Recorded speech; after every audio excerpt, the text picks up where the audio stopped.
Well, first of all, welcome everybody to this Hangout. And like I said before, in this Hangout, we'll do hands-on stuff. Like we will increase the functionality of the Lost and Found project. And while we are doing that, you can look over the shoulder of Romance. So, and if you haven't done already, click on Romance thumbnail down there in the list with all the users. So your screen doesn't change all the time. Just click there once until you see the blue rectangle around it. So you always see Roman's screen. And while he will enhance the functionality of Lost and Found, you can look over his shoulders, and probably many things that we do, you will want to achieve in your projects as well, and simply can adapt them. Furthermore, after we did a little bit of coding, 1, 2, 3 more functionalities, you can ask questions about special things that you might find difficult to achieve in your own projects, and Romans will happy answering them. Will be happy answering them. So, as you can see, now we are looking at the main screen of the Agile of the Lost and Found project, and we have already the report a lost item page. We have an admin page. If you are an admin, you only see that. And I think Romans, well, the first thing would be maybe a page to edit my own user profile. Okay, Armin, can you just go quickly through the project just in case someone... Oh yeah, okay. Yeah, sure. So I can explain to you. So we have a pretty simple database, which is looks like this. So we have user, item type, and a country. In item we have a field which is called isAdmin. Oh, sorry, that's in user. There it is in isAdmin, and we also have built the way how you could log in. So we have a login page in here, and you can log in as an admin, and then you get access to the special admin page, which I cleaned up a little bit since our last episode. And so we have just the 4 cross in here, and the first is a list of users. Second is list of items, and then I added a country admin and an item types. Is it okay before we move forward? I'll explain one small change I did on this admin page. And as you can see, if I now click that page again, what happens? It preloads the first, second, and the fourth tab, but and I can now quickly click through them. But the third tab with countries is loading on demand. So when I click that, it takes just a second to load it, and here it is. It is because we have a lot of countries, so I moved that to a separate page, and also as I move back and forth, it is actually quietly reloading that page. This is the functionality of jQuery UI, and to be honest, it's I think it's much better to use on-demand loading in tabs. So I suggest you to look into that and implement that as well. This is how it's done. So when I'm adding a tab for the country admin, I'm using a different method here, add tab URL, and the first argument is an actual URL produced by this method, and that's a label. And finally, this page could be implemented either inside of the page, like a subpages in here, or as a separate file in the file system. I would suggest you to go with a separate file for now.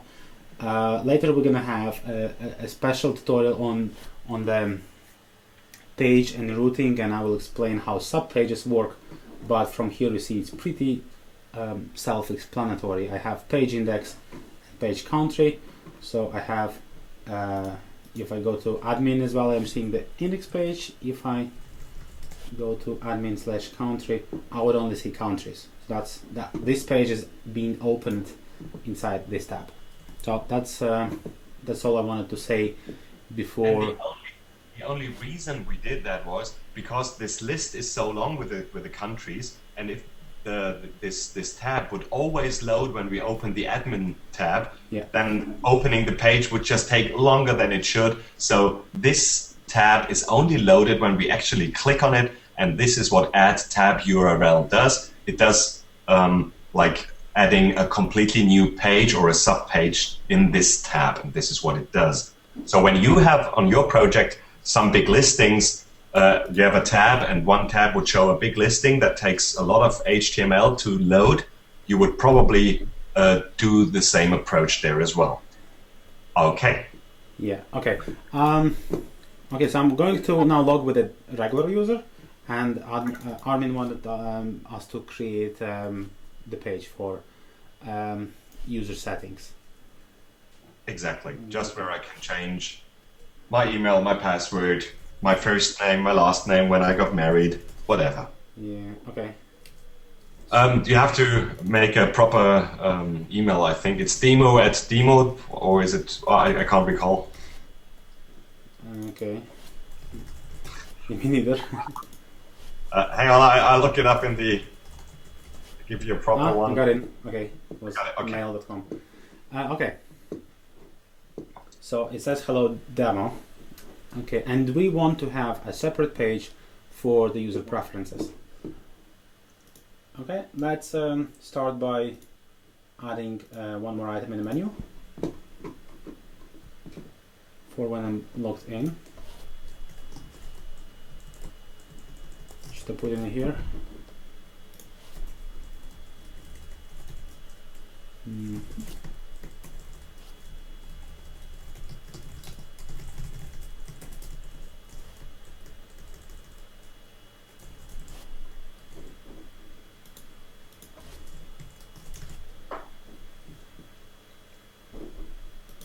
And to create a new page,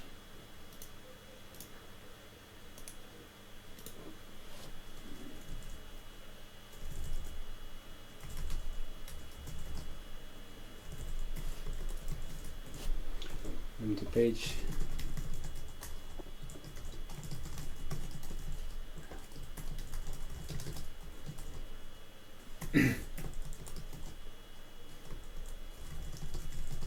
So this probably looks familiar to you. And the only thing we need to do is we add a form, we set the model of the logged in user, which is done through the API auth model, because there is the model of our user that is like logged in. And once the form submit button is pressed, and we have to add this button, I believe, then the form, with form update, everything is saved to the database, and we see a little message through the JS, like a little success message, but we don't have a button so far. Oh yeah, let's add a button.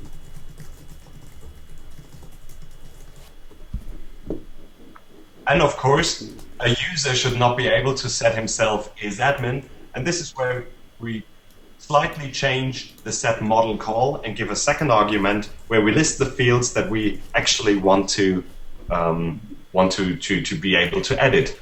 And this will be like first name, last name, email, and password. Email, okay. Okay, good. And as you can see, password is empty. It's not empty in the database, but I think I briefly covered how this model is being loaded, but I'll do it again.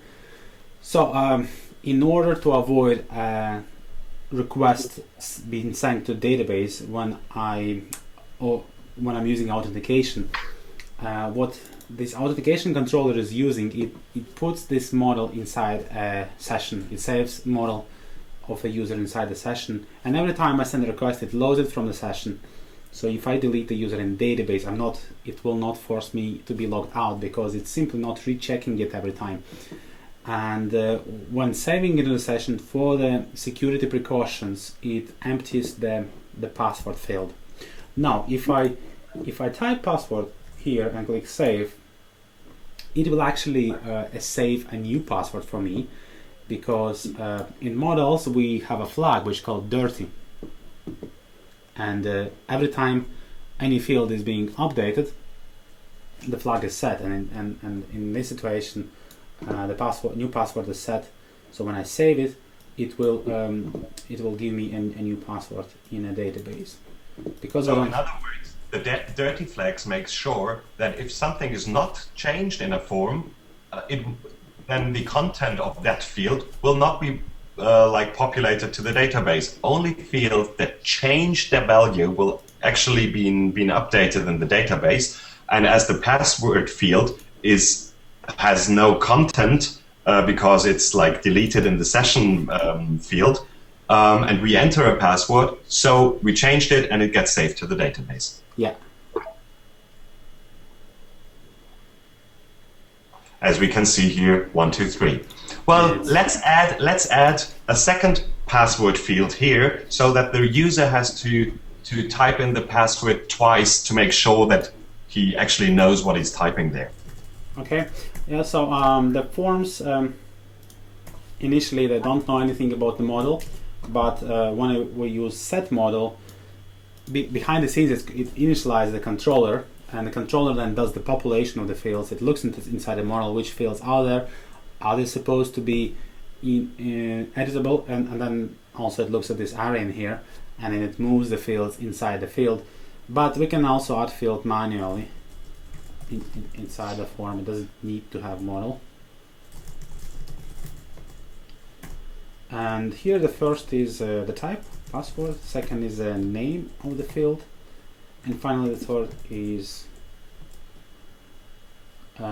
label. If I don't specify label, it will make label based on its name, simply by removing this separating with spaces and capitalizing. Okay. So, and now we have to check in forms add submit that both the field password and password confirm have the same content. Otherwise the password gets not saved, and instead we'll show a little error message. Okay. And you can see that via the get method we get actually what has been filled out in the form, but probably you know that already.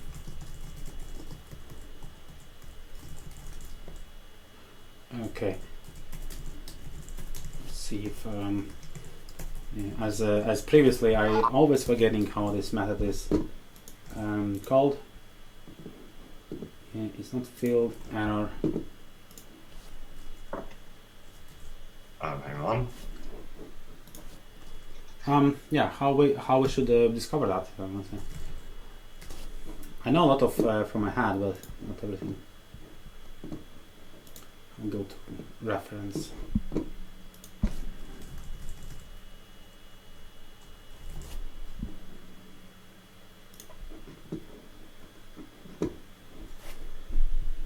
Display error, I think that's the one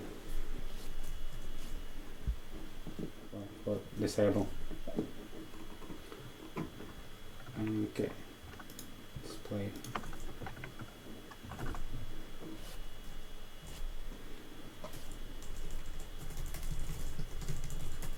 Okay, just perhaps I will go a little bit deeper on what we're doing and try to explain how this actually is achieved. So if we look at the form here, the form is actually not refreshing the page. So there's a JavaScript class, JavaScript jQuery UI widget, which instead of submitting the form, it sends data using Ajax to the server, and the server then gives us a response.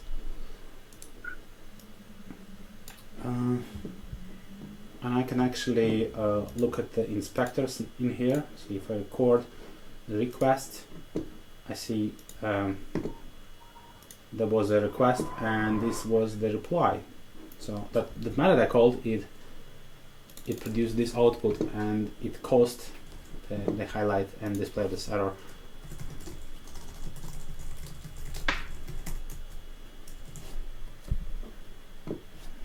Very friendly. Should match. Not must match, but should match. No, that's fine. Just kidding. Okay. That's fine. That's all, yeah.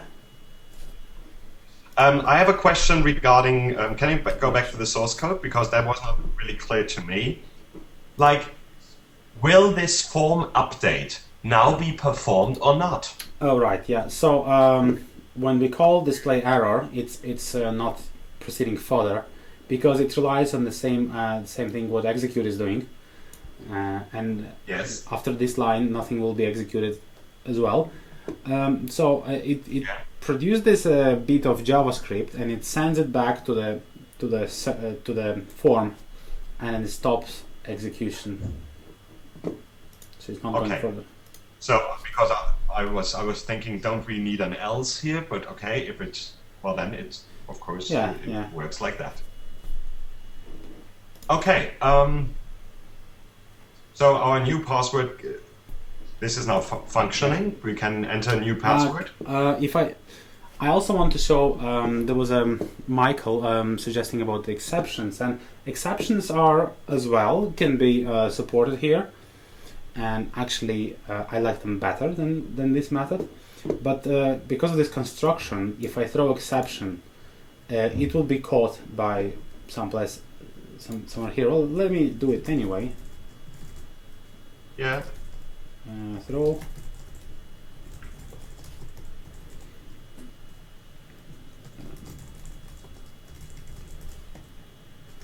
Okay, and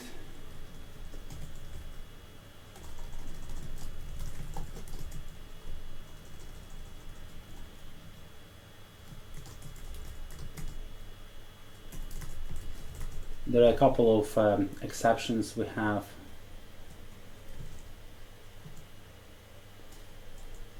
For user, that's the one we need to throw. So if I do it now, sorry. What was it about? 17.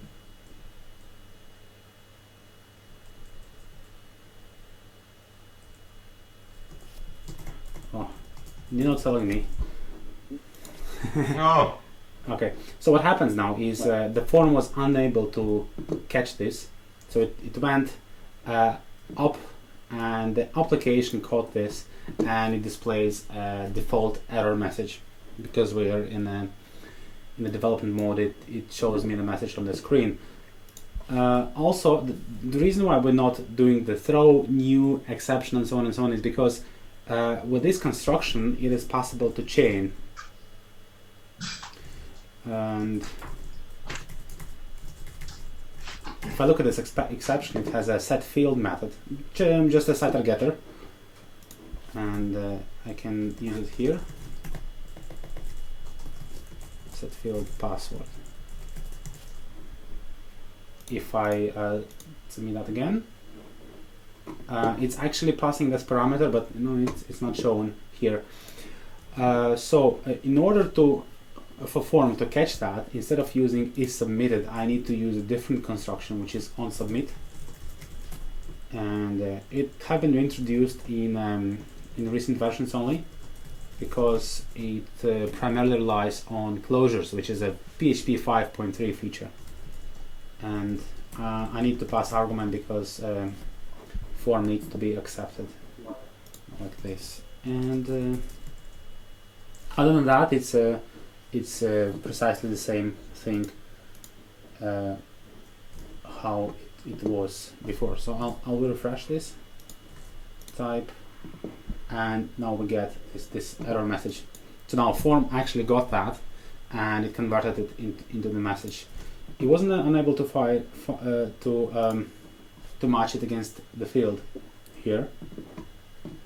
I'm not sure. I think it's a bug in 2.1. So in 2.2 it's already fixed, and it will properly highlight the field with the password.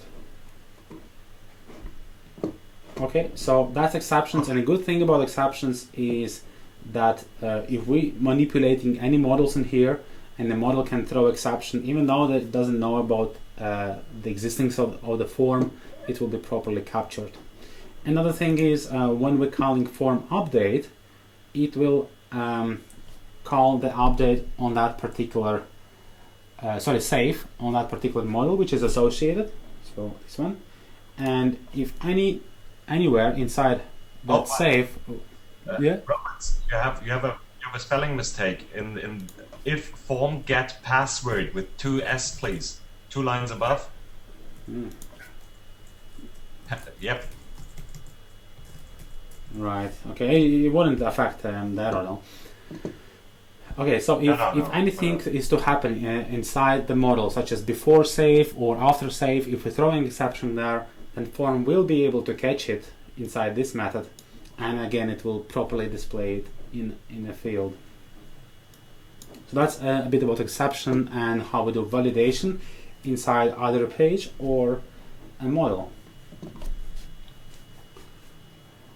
So for the project to go on, should we return to if form is submit, like the old version where we just have this nice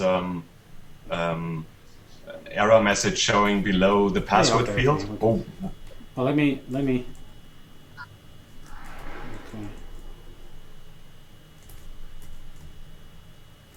I'll try to preserve both copies as a comment. Yeah.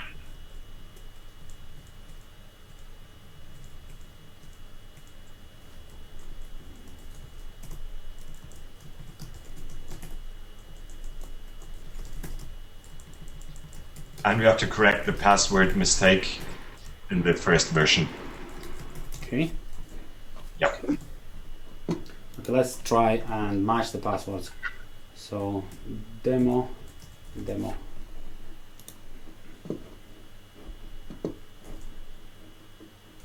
What did it say? Nothing happened? Yeah, it's okay. Okay. Maybe misclicked. Okay. So where do you want us to head next?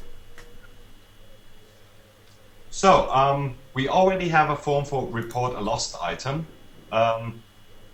So maybe we can do one for a found item. Okay. So all right, let's look into that. So in item we have action, which is lost. Do you think it should be called not the action but something else? Yeah, action is not really the right thing, is it? Well, what could it be? A state or Michael knows the answer. No. So how should we call this field? Because yeah, like this field action is determining whether an item is lost or found, and like action doesn't sound right for the field name.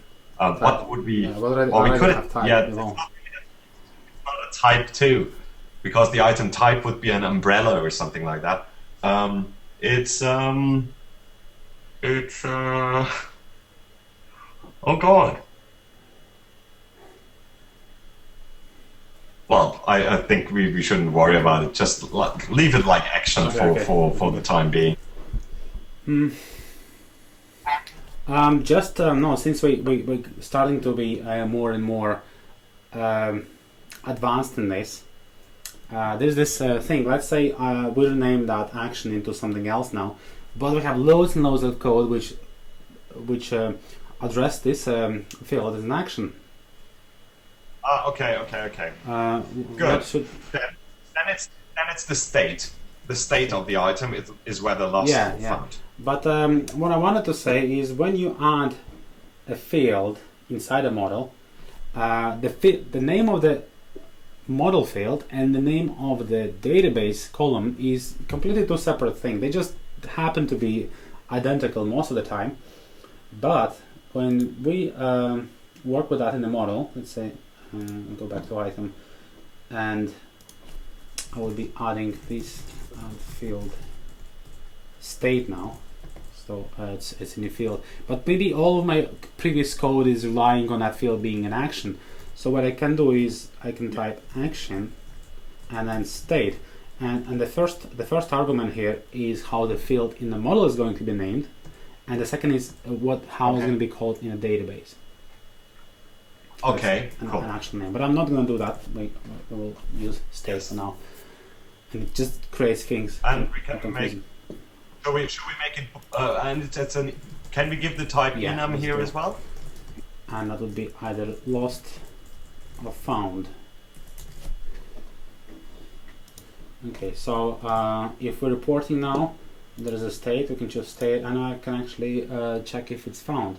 Also, it gives a selection of the users, which is not correct.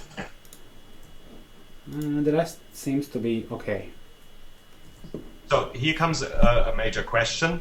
Should we have one page where you can report a lost or a found item by just selecting if you lost, if you found it or if you lost it, or should we make 2 pages?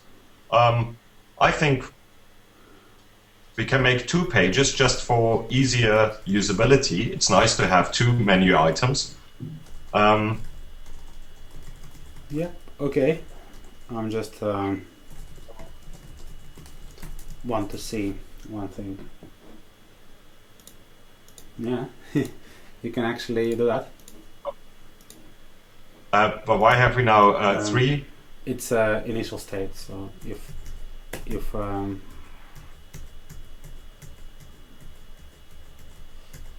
don't have display and there is empty, it can be empty.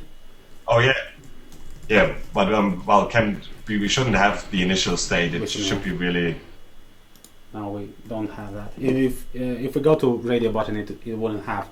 So what I mean is those controls are actually looking at some of the properties of the field, such as mandatory would eliminate the empty option at all completely. And in our case, it can be either lost and found. Well, then to include that, let's make it easier then. So our page report a lost item. Let's rename that in just report an item, and on that page we can choose whether we want to report an item that is lost or found. We have item lost at the moment and item found. Yeah.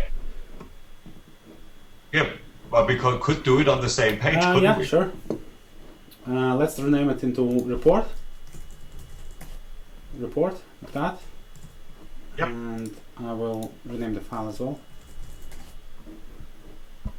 And in the front end I would need to change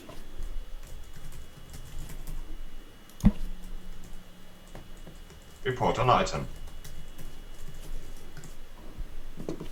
okay,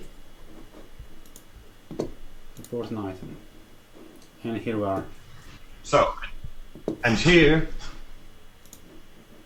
we then would say, using this nice, because the radio buttons look pretty nice for that, and we could enhance, we could make this feature. Okay. Now sometimes the radio buttons is good for one place, but in another place we would have the drop down. How about we challenge ourselves and say, no, we don't want to modify the existing model, but in this particular case we want to have radio button. We want to create a radio button. Yeah. Yes, exactly. So what Agile Toolkit allows us to do is to create a model as an object using add,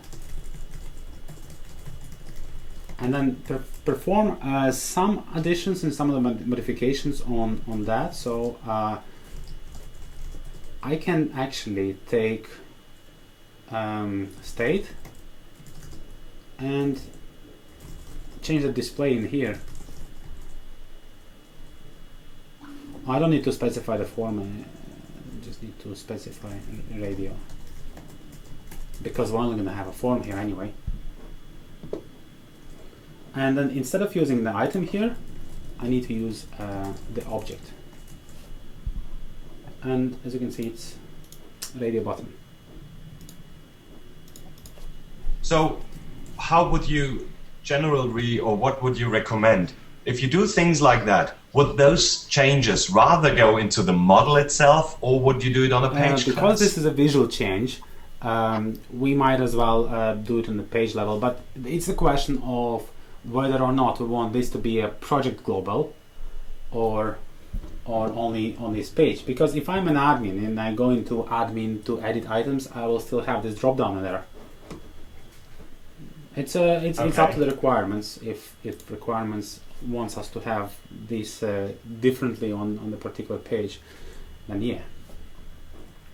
Next, also let's specify the fields. Would like user to specify.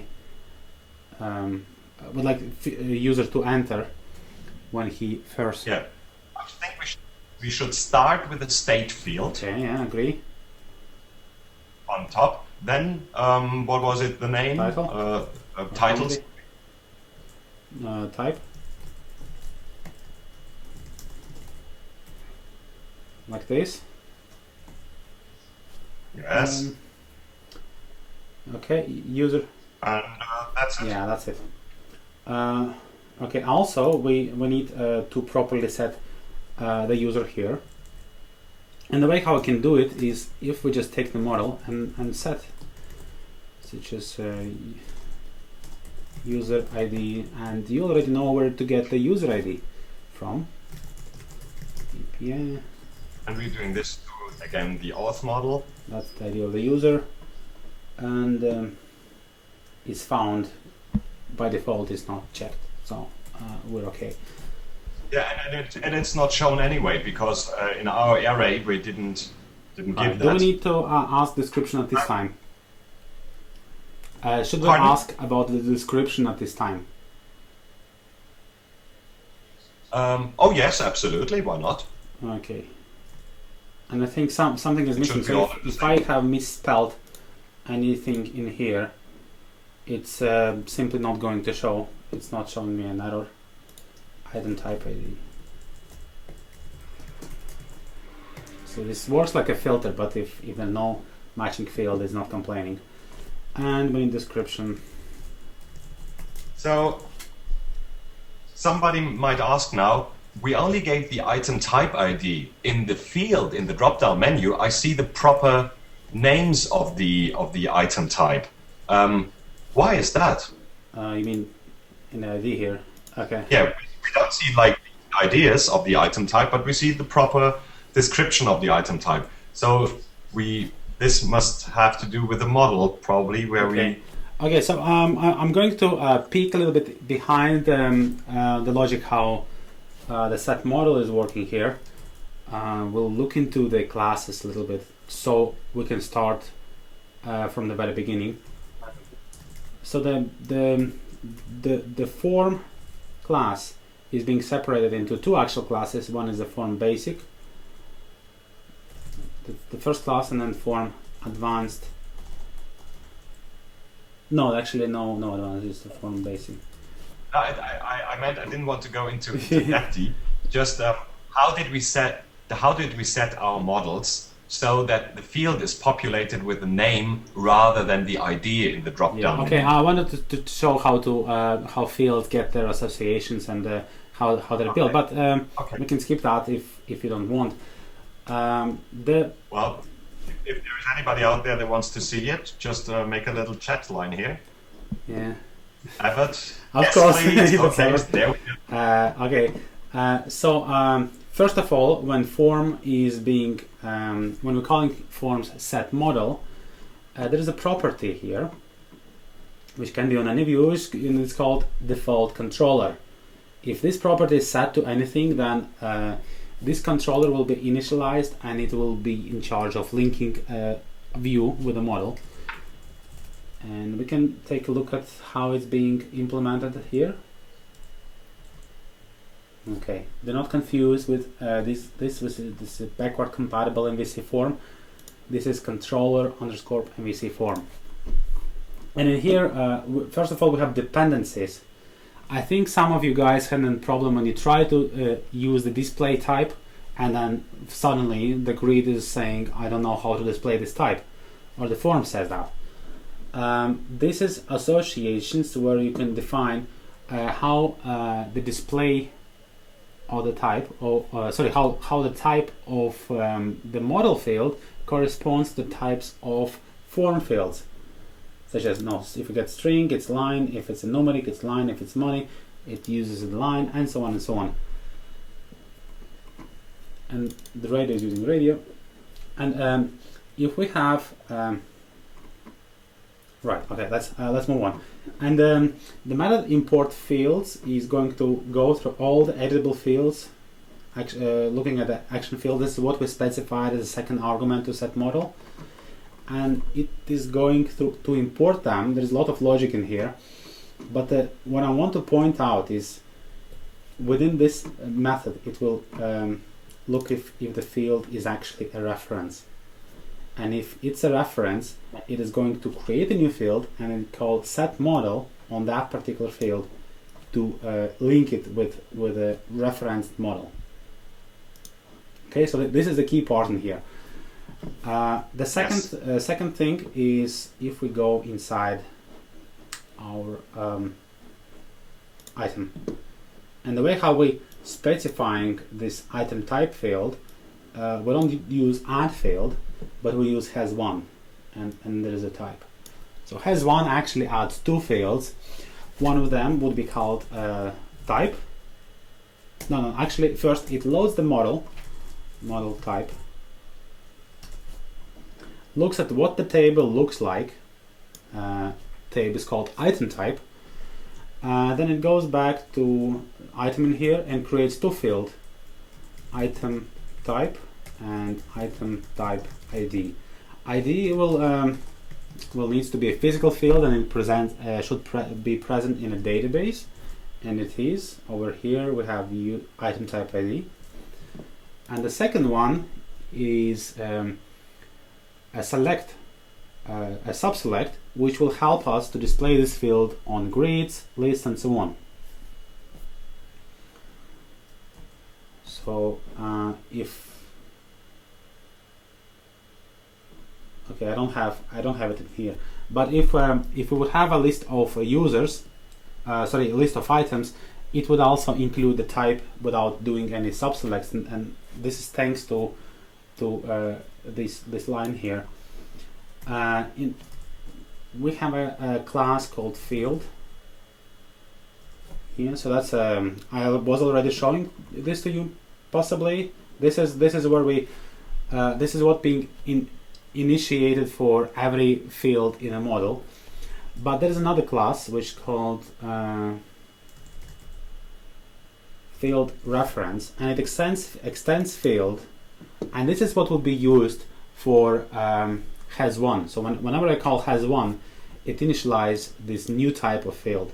And actually there could be different types of fields. They can be used, for example, when you adding images as a field. There's also a different field type. Okay, I'm not gonna go deeper into this. I'm only gonna say that this field carries along the class, the model class. So when form controller is connecting form with this field, it takes the model using get model and puts that inside the form field.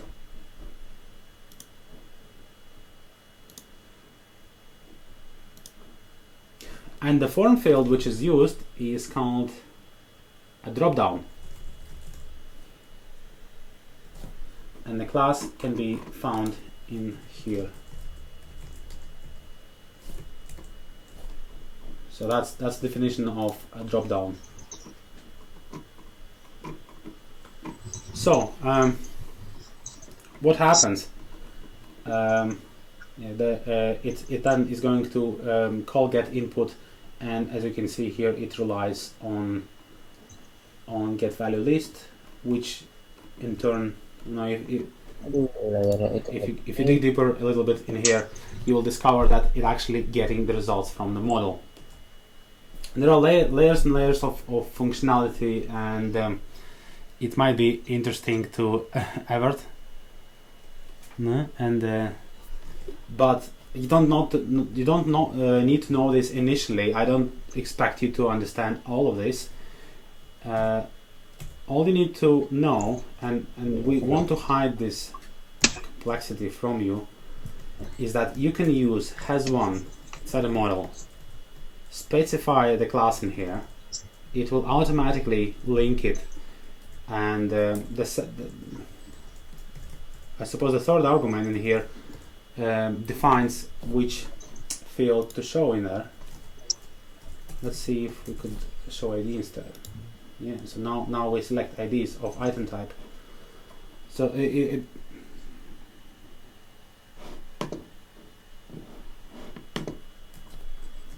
default value for yeah, that is name. default is name, but we can redefine. Again, it looks in model type, and we only have name in here, and ID is actually being initialized in the parent. So ID field is always present in the model. Well, anyway, that's how this field works. There you go, a little bit of diversion, and let's get back on track and continue. So, so that we now know, can you go back to the source code of with the has one thing for a second? I just want to clarify one thing. Yes. To the yeah. So, as Agile Toolkit, like you said, when the has one type is made, it actually creates two fields, and one is called item type ID. So it expects that the field is called ID by default. Yeah. There was a question from Bob. He asked, can we use expressions? Absolutely. Any field could be an expression in Agile Toolkit. You don't need to do anything fancy. For example, in here we have user. Okay, let me re-add a user temporarily inside here. User ID. And as you can see, it uses both the name and the surname. But inside our database, if we look at the users, those fields are separate, each being in their own column. Yeah, so Armin, Herstetter, Romans, and so on. So how is that happening? If we look into model user, the field full name is defined as expression, and it concatenates two fields. That's all we need to specify to Agile Toolkit. It will automatically figure out that it's expression, and when the field is referenced like that, it will probably plug it in.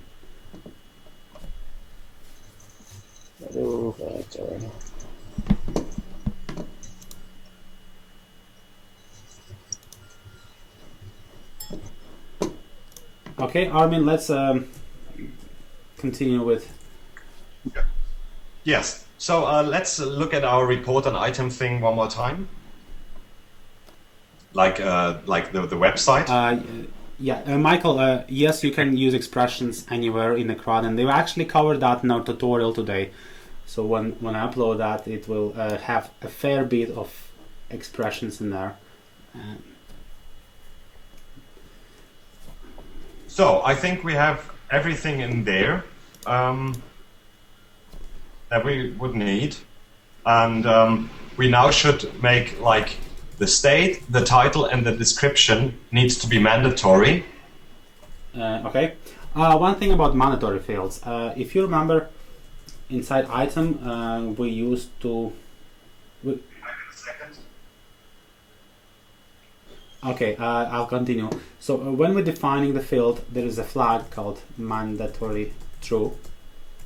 So we can set. But the thing is, it's up to the actual view to honor this. The model still can be created without the title. It will not throw any exceptions. However, if you use that with a field in here, let me try. It complains about the field not being set. Need title. Okay, so for example, if we're not displaying title in this form, then it will be able to save it without the title anyway.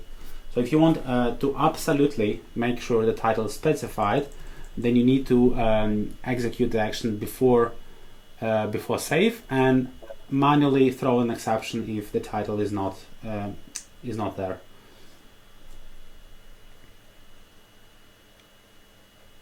Yeah, Everett. Again, that's something which was fixed in the next version, so you can specify the true, and it would put a default message in there. Okay.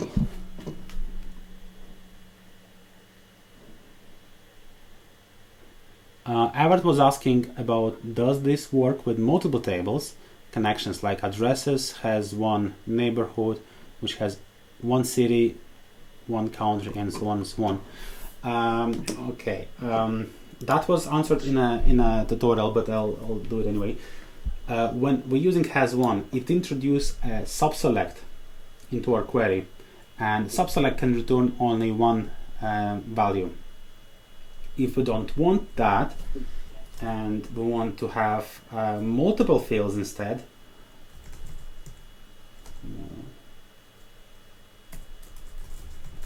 there is a different way to implement that. And this is this example here. So we were taking the item and we were joining that item model with the user and the country. From country we were exporting the code, from user we were exporting the first name and email, and those were importing inside a model as irregular fields again. So a regular field could be either a normal field, it could be a field with a different name, it could be expressions like you saw before, it could be created by has1, so be a subselect. And in this situation, the field such as first name, it's a proper field of the model item, but it's actually being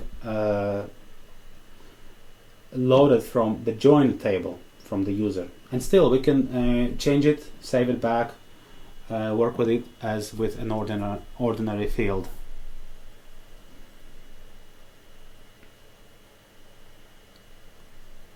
Debug, how we debug that. Okay, the question is how we debug expressions and display it as native SQL.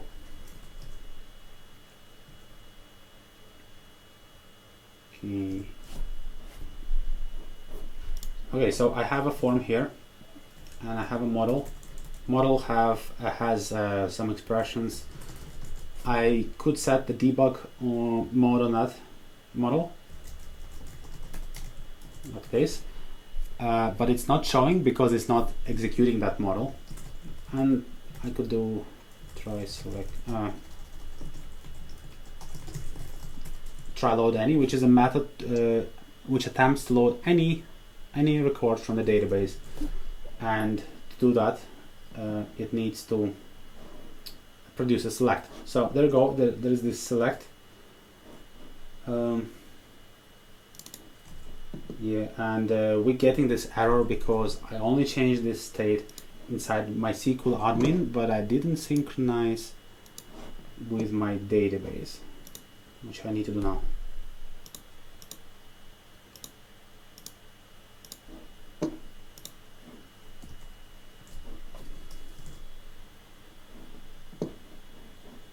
Okay, so that's the query. We can see this is the expression we talked about for the first name. There is this select in here, and because DSQL, again, which will be covered in our tutorial, because it's recursive, so we can place the SQL object inside another one and we properly build the queries. It allows us to have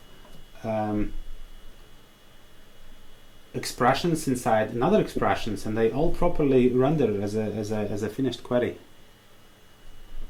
It makes it ideal for wrapping it into the new layer of functionality, which is a model.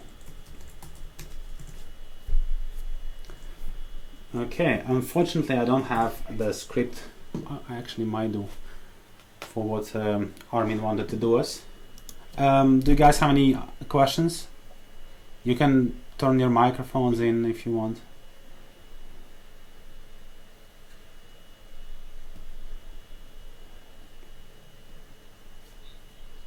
Yes, Roman.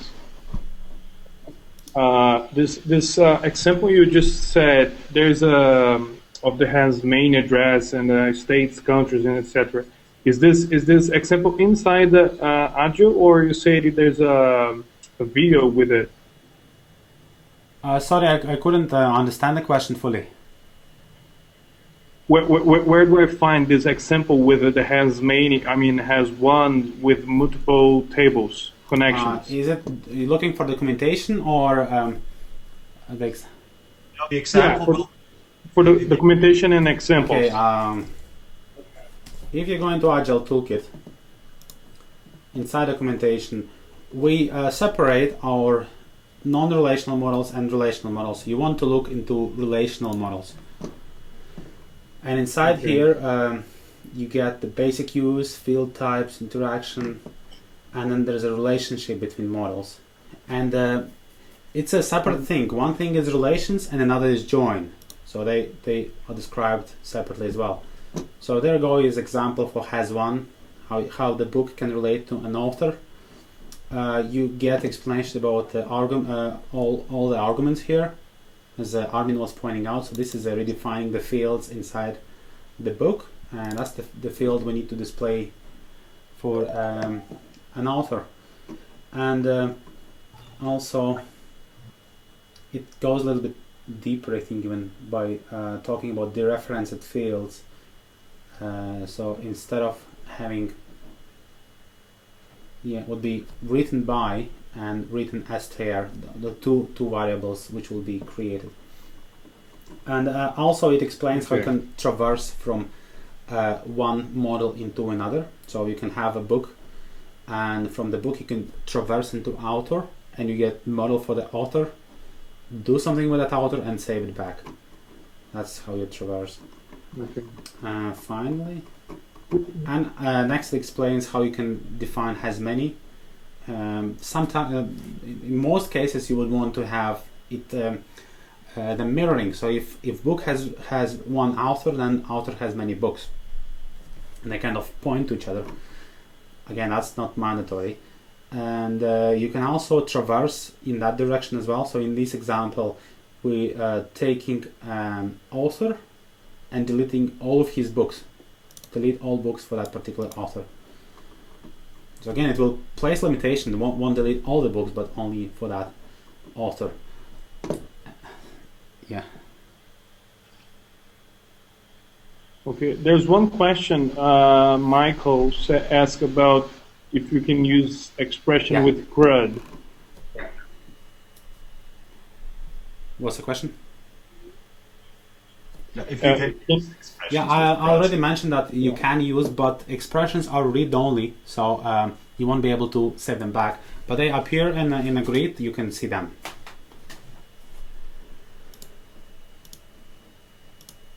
Do you want me to show example for that? Well, I can. Well, we can. We have the admin I'm not table, logged in admin, and now which- I'm too bothered to log out and try to remember passwords again. So I use this place. And yeah, so this is actually expression. So you get this is user ID. It just has the same description as this one, but the user has is expressed as expression here. We have the expression full name, and this one is shown here. And another thing I wanted to point out, if I would do the debug, and let me cut this off later on. You see there's quite a few subslegs going in there. What if I only need a title in this, and I specify title? What Agile Toolkit is doing, it automatically not including all those expressions and all those complex subselects in the query, just giving me the title because I only want title. And ID is there because it's a system field. So Agile Toolkit have this capacity of defining complex models and then just using the fields you need when it builds the query. Okay, that's it. Armin, welcome back, and can we continue? Yes. So now that we can report items, we should have a page that shows us all items that are reported, and we should have an option on the page to show us the lost items and the found items. So I would suggest why not make a page with tabs, where one tab shows the lost items and the other one shows the found items. Create a page called items list. Yeah, for example.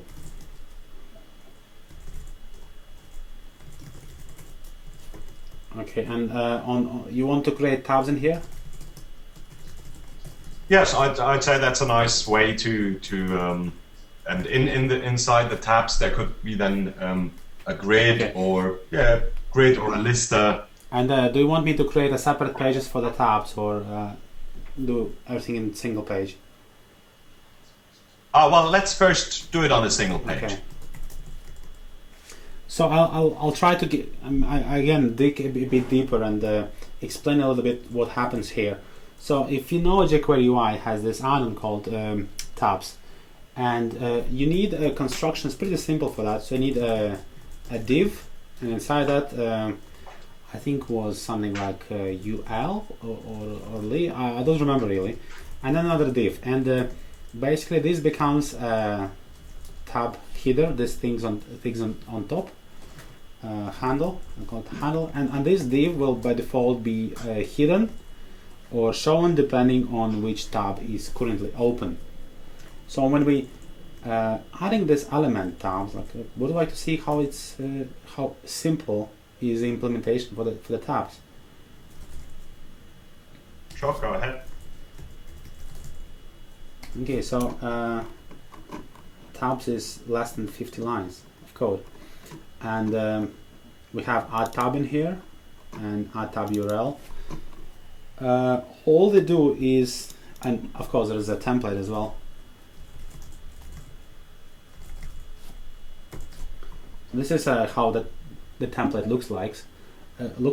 Every time we add a new tab, it will go inside the content as a separate div, and it will also initialize a new tab in here, producing a proper code for jQuery UI to convert those into dynamic tabs. And when I call add tab, it creates a new view element. That's basically a view. It used to be called HTML element, but now it's just a view, so it could be just view with a.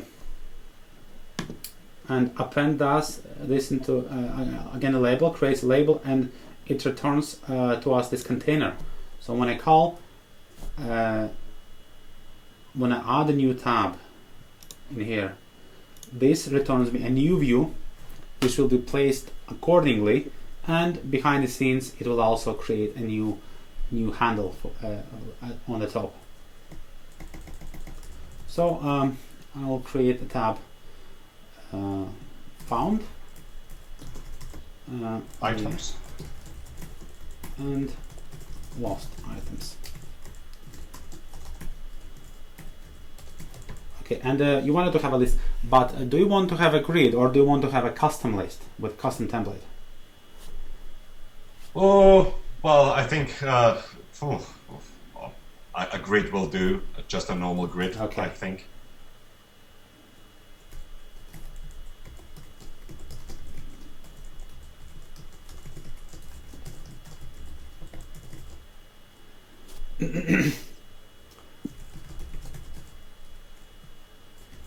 Item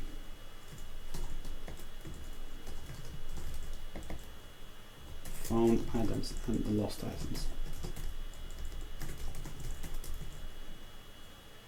Okay, we don't have those classes yet, but I'm going to create them. Just another note about why we need to have so many models for a single table. And the models in Agile Toolkit, they represent use cases, they not represent tables. There's a business logic behind that. And when we're showing found items, if we think about that as a use case, it's completely different set of data than what we have in the table. So why should the person who is building the UI worry about what kind of fields or what kind of states they need to be matched? Why not just create a model for him? And yeah, if you have two guys in your team, it's really efficient if one of them works on the models and another guy works on the UI. And this is how they can connect and keep doing what's necessary.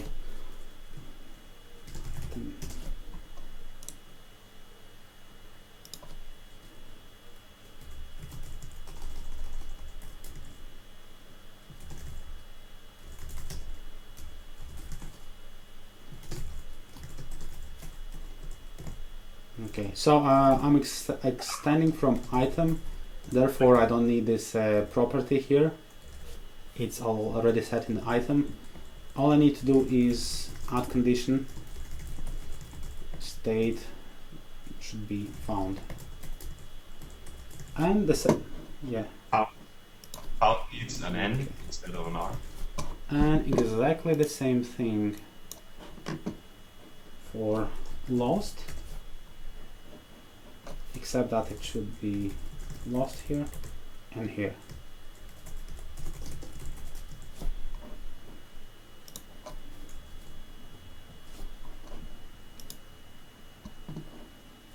And we need to add the link in there. Or should we put it on a welcome page? We could no put it on a new page. The welcome page should I have something different for that. Okay, so it's items list. I'll just call it list for now. Okay, I made a mistake. They're both on the same page. Right. Is it okay if I make them CRUDs for now, so we could? Yeah. Everett just said we could one make like a grid, and the other one he would like to see a custom list. Oh, okay. Okay. Yeah. Just for the purpose of showing different varieties. Okay. I'm going to log out and go into my admin. I'm missing some admin functionality. Then go inside item list, and right now the state is empty.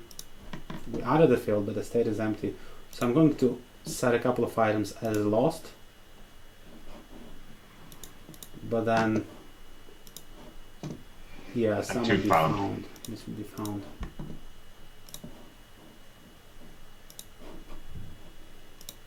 Okay, now I can go back to my list, and found item is just one, and we got the 3 lost items with a lot of fields in here.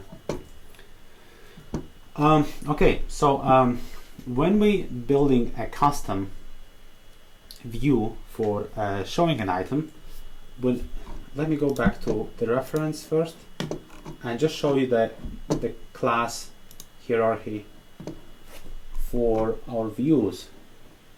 There's controllers, models, and the views.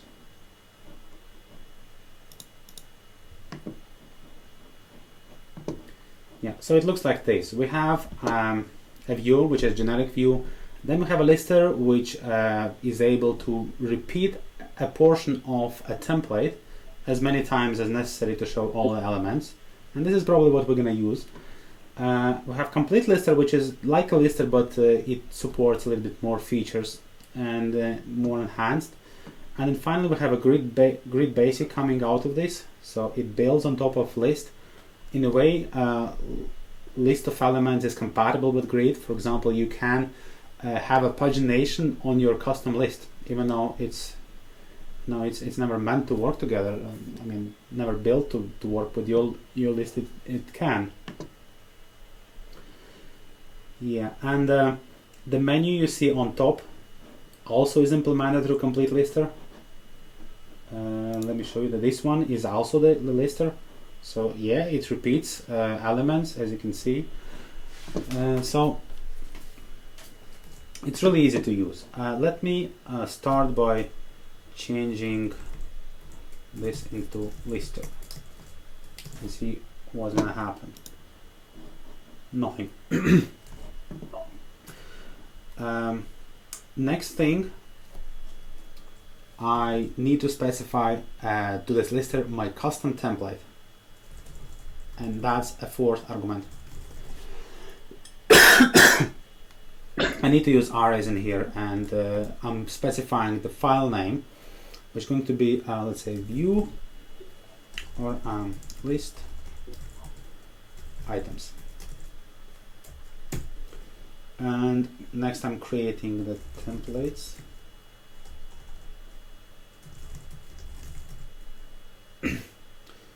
List items HTML. I'll just add test for now to see what happens. List.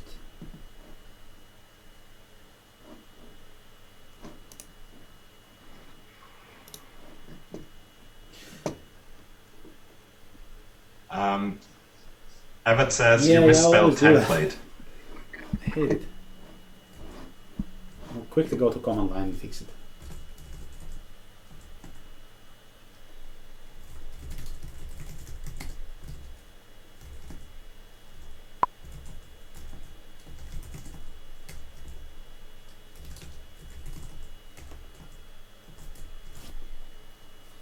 Okay, and you see the test being repeated 3 times.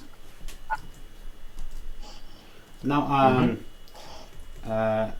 Agile Toolkit has a built-in template parser which is called SMLite, and what it can do is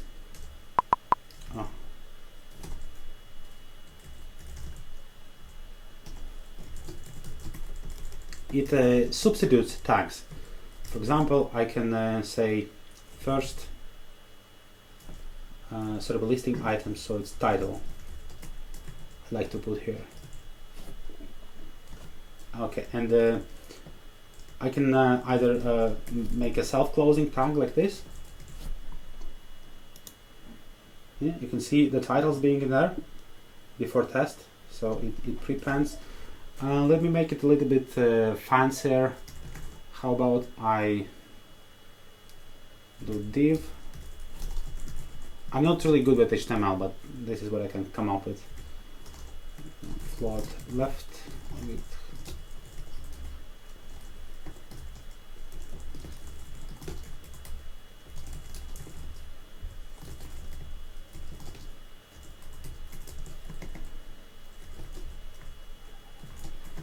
Okay, the title. This finished, and then we should put a description in here, and then div finished. And now we have this custom template for the list, which I just built. Hooray! Now its possibilities are endless with this one, so we can create many different cool things. Okay. Yeah. Now you can now put your HTML knowledge into practice and build your own lists. One thing I'll mention to you before you dash away and work on that is a complete lister. Complete lister. The difference between lister and complete lister is lister is really primitive. It will just take this and repeat many times. Complete lister, though, it requires a bit more tags in our template. So it requires rows and then row inside. Row is closing, and then so does rows. I can close tags like this. I don't need to write it. From the first impression, it looks exactly the same, but why is this important? I can put something around the whole thing, like I don't know, maybe let's say items like this. So items is repeated only once, and then the contents inside rows is repeated several times. Another question you might have is, why do I need both row and rows? And the reason is because your designer probably wouldn't just give you a template with a single item, and he will give you with 5 items or 3 items. So you probably would put something, put that, copy paste that into the template, put the tags inside the first one, but the rest they can actually stay there, and it's not affecting the way how it's being displayed. So anything can be in here, because you see in Agile Toolkit what we're trying to do is we're trying to do as less as possible changes inside a template which designer gave us. So if a designer gave us a code which looks like this, we would put the tags in, but we'll try to avoid changing any HTML produced by designer. For that reason, tags can have default values. So maybe the initial value here was car keys, and now we're replacing that. But we'll get back into this in a separate tutorial. I think that should get you excited about this prospect. One other thing is because now we have a separate view which displays items so nicely, how can we isolate that into a separate class? And this is what I'd like to do next, if that's fine. Okay, yes. So I'll create inside lib folder called view, and then item list PHP. I don't have macro for this. View item list extends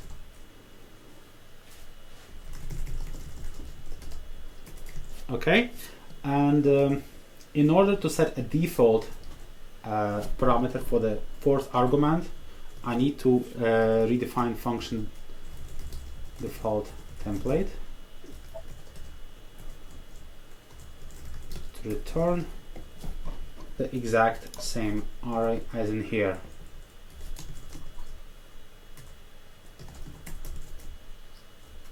Why is it an array, by the way? It's if it's not an array, it will look inside the template of its parent view, parent object, and will try to cut a block from there. Okay. Kind of difficult to explain, but let's say if you have a page with lots of stuff in there, you could say this is the content of the page, and when you're adding a view to replace this content, it will use the previous it will use the markup inside that block as its own template. So we don't create template for page and then a separate template for the content. We just have a template for the page, and it can be applied both on page and on the content inside of it. But we'll get there. So now I don't need this anymore, and I need to specify item list. So okay, sorry, view item list. What I'm showing here is a really basic refactoring you need to keep doing inside your project to keep it nice and organized. So I had a bit of presentation logic, and I moved that into my my separate view, and now instead of using grid, I'm using my own view, and it, as you can see, it's pretty much identical, and I don't need to worry about the presentation of that. And it has this nice template in here. So by that I can add additional views, and they are extremely portable, just as grid is. Would work with different models, such as I could actually move it in here and use it with found item. They're not non-conflicting, so you have items in here, a couple of items in here. Works perfectly. Okay. So that's views, and those are custom views. Great. Well, I think we did quite a bit now with Lost and Found, and we showed some many examples. I have to get away now for an hour, but surely enough, I think the people in the Hangout will have questions, maybe on their own problems that they have, own things that they want to achieve, and are not sure exactly how they do that. And if Romans has the time, he'll be happy to help you with Okay, that. so let's.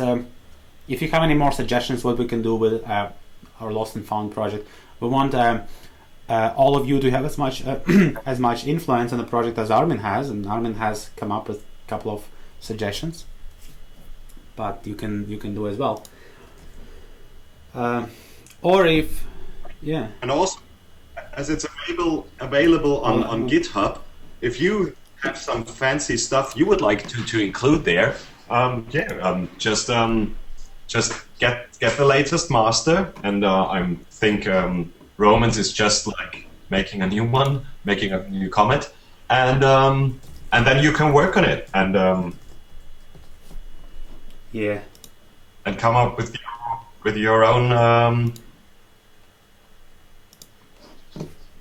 suggestions, maybe new functionalities. Yeah, I'm just thinking that now. So if you have it, you can use it. Is that now a new branch? No, that's in master. So that goes in master. Yeah, we created a couple of branches for the second tutorial, for the third tutorial, and what we have in here now is going to be. Let me actually create that. So it will be Hangout 6.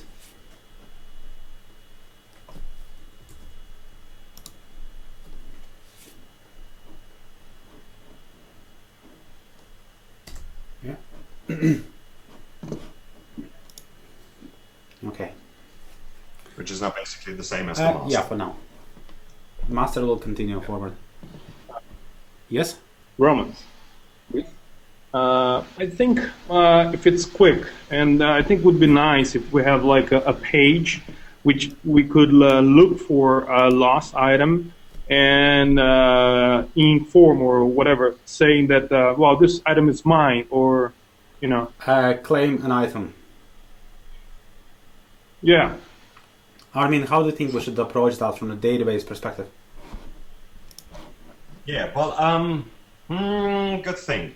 I think we have to think about how would a user actually approach this. Imagine you would see on the page, oh, they found my item. Now, what would I do? And I think that what the user should be able to do is like sending a message to the guy that found the item and saying, yeah, this is mine. So probably within the list that we have now at the moment, there should be like should also be listed, well, who found it, and this should, and if I click on that item, it should give me the possibility, like there comes a page just for one item, and it tells me the details about the item, and then maybe a button like send message to the guy that posted this item to like claim it. So if we are looking at the found items here, there should be like a details button that opens a new page that only shows that item together with a little message field or something like that. Post message to the founder of the item, and I think we would approach it like that. Okay. Yeah. So for now, let's not do any changes in the database, but I think guys might be curious about how we put the button in here and how we actually can, or a link. Because we're always talking about grids, how you can put buttons in grids, but we never talk about how we can make a list like with a custom HTML here and have something inside there. Yeah. So yeah, let's add. Link could lead to the page where only the item is shown, and we can get to the message stuff at a later hangout. But yeah, just include a list, a link to. Okay, first of all, let me try to see if the page will work. Claim. If I might suggest, I mean, I think your grid looks very nice, and I think it would be easier and nicer if you have a button on your grid that showing the page. Yeah, easier. we could do either way. Yeah.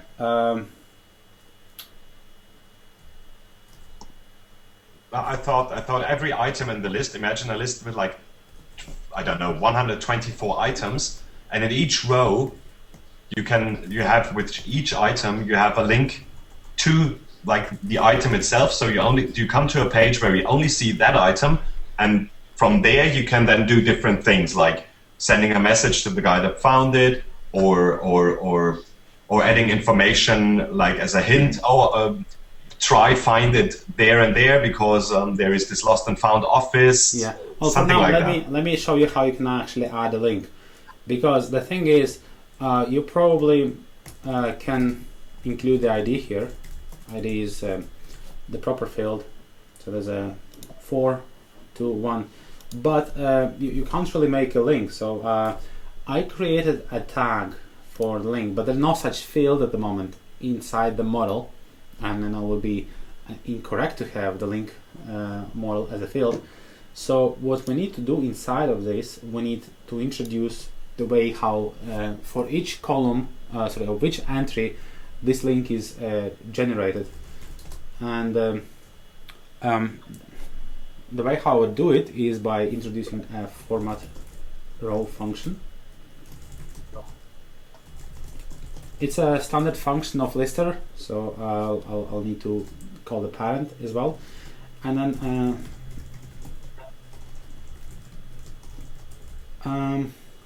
the current row is an array we interact with, and link. For now, I'll just set to 1, 2, 3 to confirm that it works. And at the bottom it says 1, 2, 3. Yes. Even if I do the inspect here, I will see 1, 2, 3 here. Great. I need to use an ID here.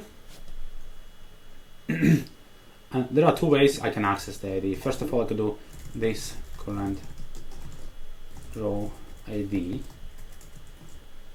That's one way. And it says 4. But because some previously formatting could have already destroyed that thing, I can also access model, which like this, and I'm getting fresh data from the model which is being iterated inside this lister. That's so, and the row ID, this ID is always like, it's not the number of the row itself, but it's the ID of the item that is shown in that row. Yeah, that's the ID. Or we could do like this as well. It still works. Or it could be anything else with the model. I can even call maybe a method of that particular model, such as get full name or something. Doesn't matter. But in this case, we need a link. So I will go ahead and call API URL.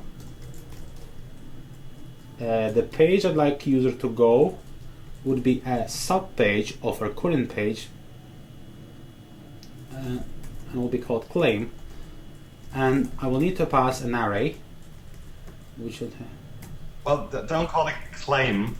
Call it details or something like that, because claim would only be valid for lost items. no, and ID here. Okay, so is it all clear how what I was doing here? Oops, yeah, I made a mistake. Always doing this mistake. Perfect. I'm going now to inspect to show you how this link looks like. Okay, so it goes to page, items / list / details, and ID is 4. And you can see that it automatically figure out what to put before the ID. Right. And then you can build a new page there, and you would have something on the other end of that list.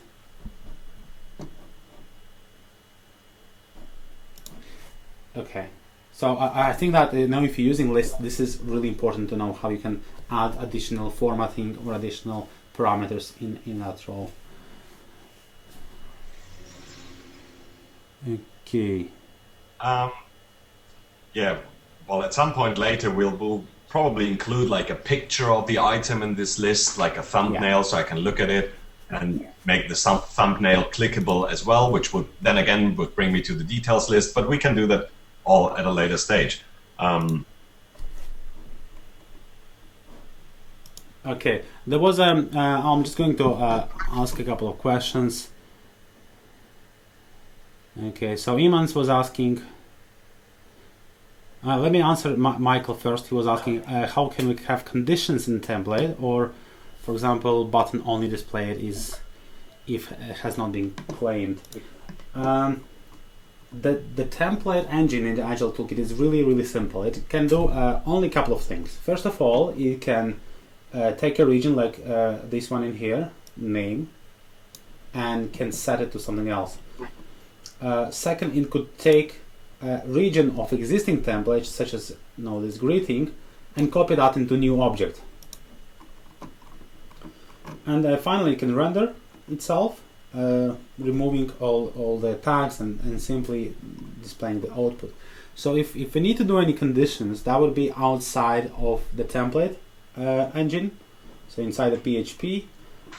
We probably would need, if it's a complex like if then else something, we probably would need to have a couple of different templates which you can stick in, such as we might have one template for the item which have been claimed and another template for the item which have not been claimed, and based on that we could display either one or another.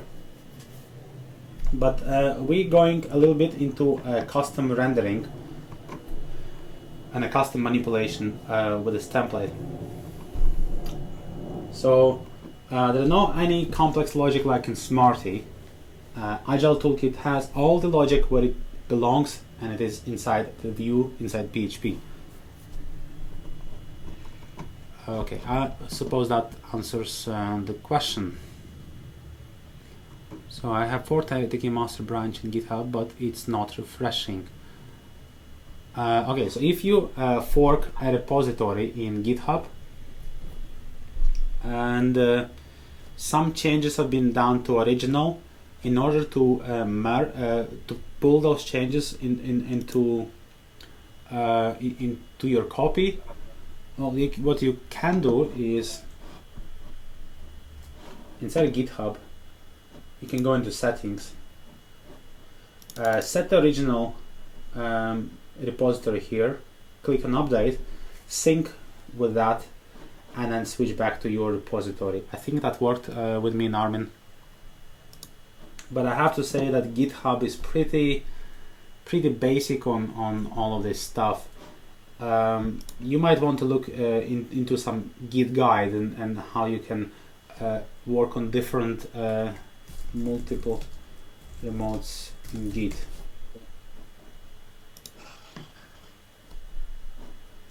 Yeah, so you can define multiple remote locations. One would be the original Git, and second would be your repository.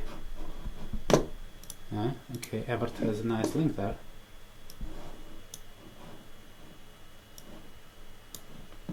Oh, awesome.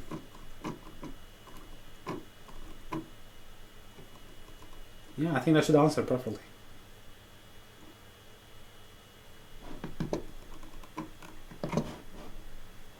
Okay.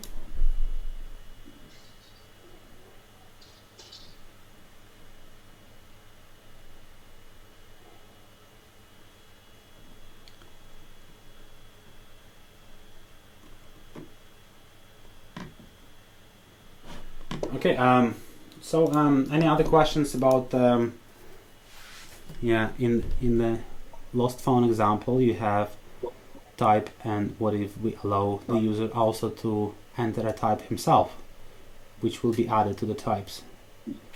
Okay, so you want user to be able to add the types if they're missing.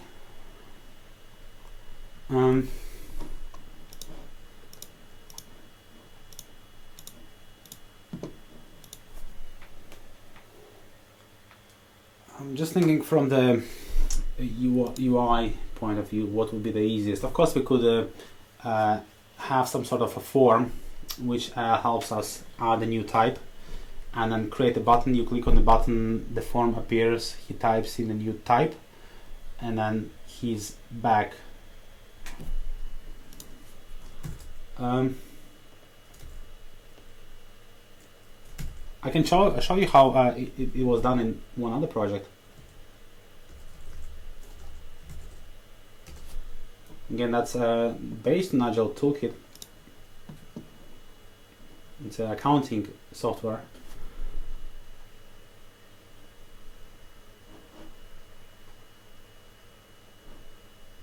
Loading slowly in my computer.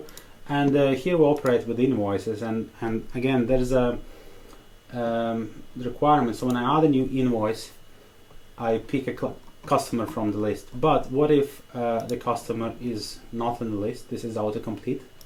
I would click this plus button, type in the details of the new customer, Joe Longs, save it in, and it appears in the selection here. You might have noticed that the field was reloaded after I clicked OK. Yeah, so the same thing is possible because this is built on Agile Toolkit. The same thing is possible to do in the vanilla Agile Toolkit as well. What you probably would need is to have a field, text field, with autocomplete, and you can attach the button to that field. Let me show you an example. The playground is a page which is included with all the Agile toolkits, and it just has some of the formatting. So you probably would want a button like this, and you would want autocomplete in here. There were some discussions about how to do autocomplete, and I was throwing some examples as well. So you click the button, okay, and the new pop-up should come up with a simple form where you type in something. When you click OK, this frame closes and it reloads this field. Simple as that. And most of that functionality is present. You just need to connect the pieces. But this is probably the building of UI like that is a bit more advanced if you're just starting. But if you want me to show how it's done, we could do the one-on-one sessions later on and do that.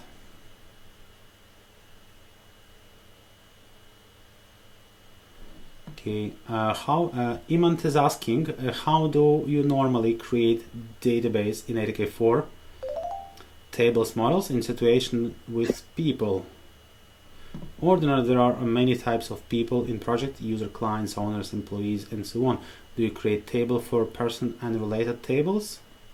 Same with model, or better, don't create such shared person table.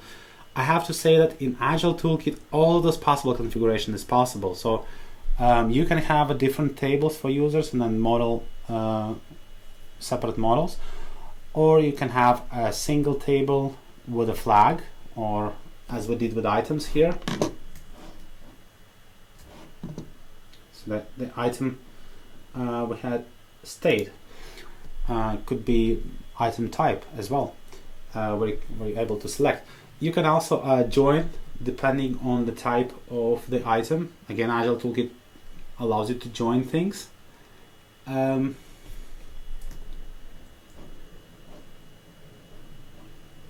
Okay, I want to check the documentation about that.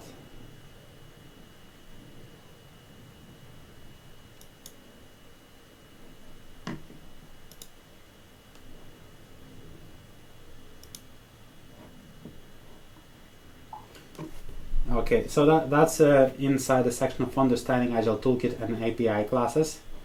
There is a section called multiple interface APIs. And no, sorry, I'm misleading. That's not it.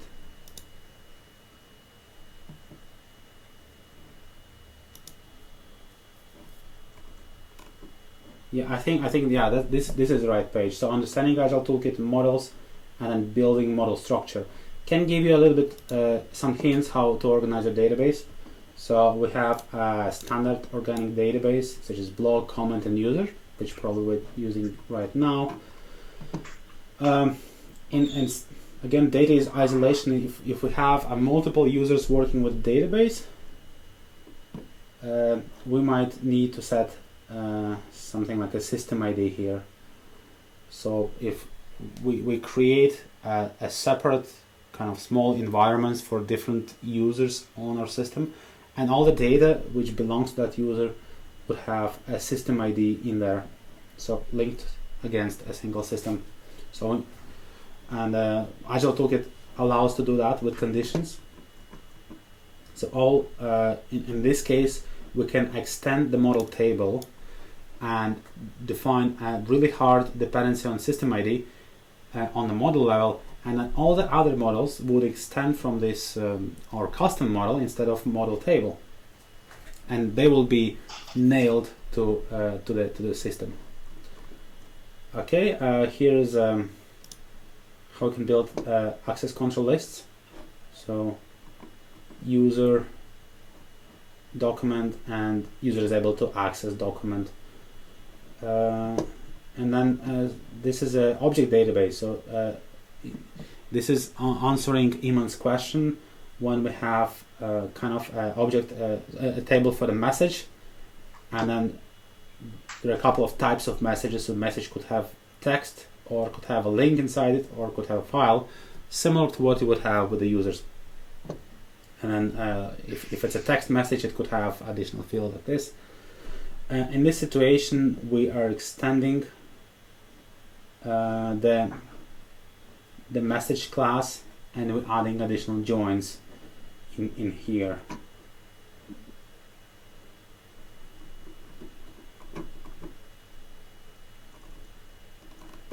So many different scenarios is possible, and Agile Toolkit tries to accommodate for all the possible architectures.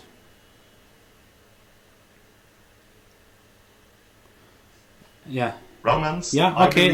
Sorry, Armin, for delaying you. And no, that's fine. I'll be back at like in 3/4 of an hour for our personal hang-on. Okay. Yeah. Hangout, not hang on. So, thanks everybody for joining in. I'm leaving. See you next time. Bye. Okay.